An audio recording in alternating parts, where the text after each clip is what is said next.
σας, είμαι ο Βαγγέλης. Και εγώ είμαι στα Στασινή. Γεια σας, είμαι η Φώνα. Γεια σας, είμαι ο Παυλάκης. Γεια σας, είμαι η Αγγελίνα.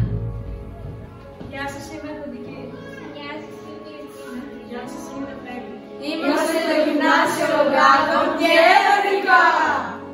Σήμερα θα κάνουμε ένα πείραμα για να δούμε πώς επιδρούν του σώματος επηρεάζει τη δύναμη της άμμωσης. Θα χρειαστούμε ένα άδειο δοχείο, ένα δοχείο με νερό, ένα ογκομετρικό σωλήνα, ένα πορτοκάλι και μία ζυγαριά. Βρούμε τη μάζα του πορτοκαλιού, οπότε πρέπει να το ζυγίσουμε.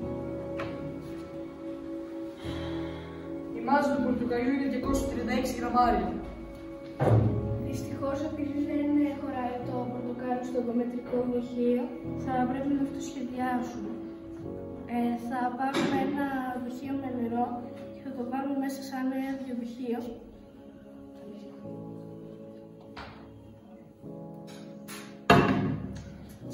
Μετά θα γεμίσουμε το νερό μέχρι πάνω.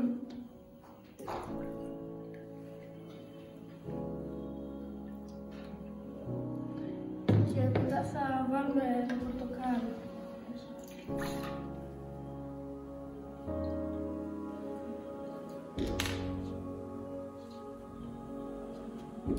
Τώρα θα κάνουμε το νερό. Και το νερό που έχουμε θα βάλουμε στο ελληνικό δοχείο.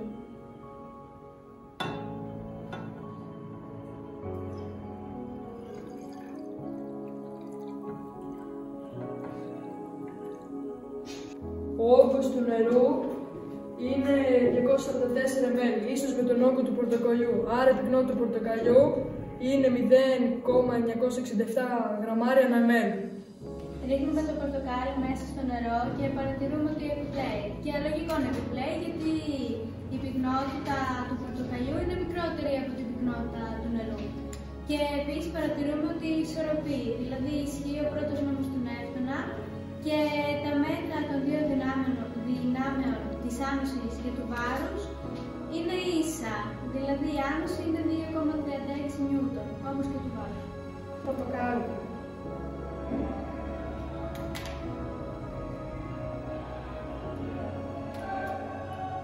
Ζυγίζουμε. 191 γραμμάρια. Και τώρα για να βρούμε τον όγκο του θα επαναλάβουμε το προηγούμενο πείραμα.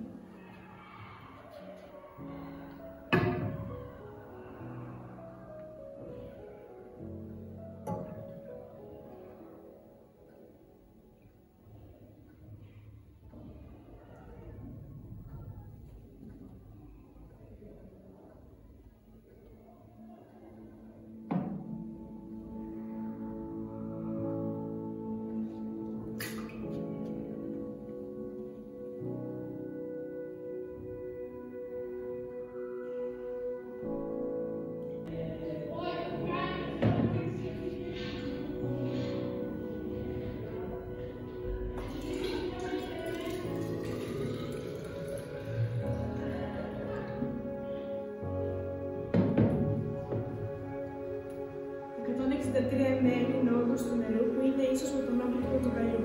Άρα η πυκνότητα του ξεφλωσμένου πορτοκαλιού είναι 1,05 γραμμάρια.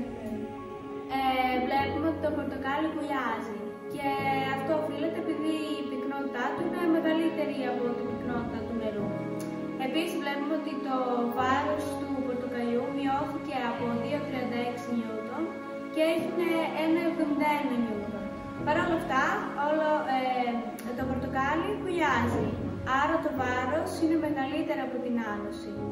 Συμπεραίνουμε λοιπόν ότι η άμμωση μειώνεται όταν αυξάνεται η πυκνότητα του σώματος.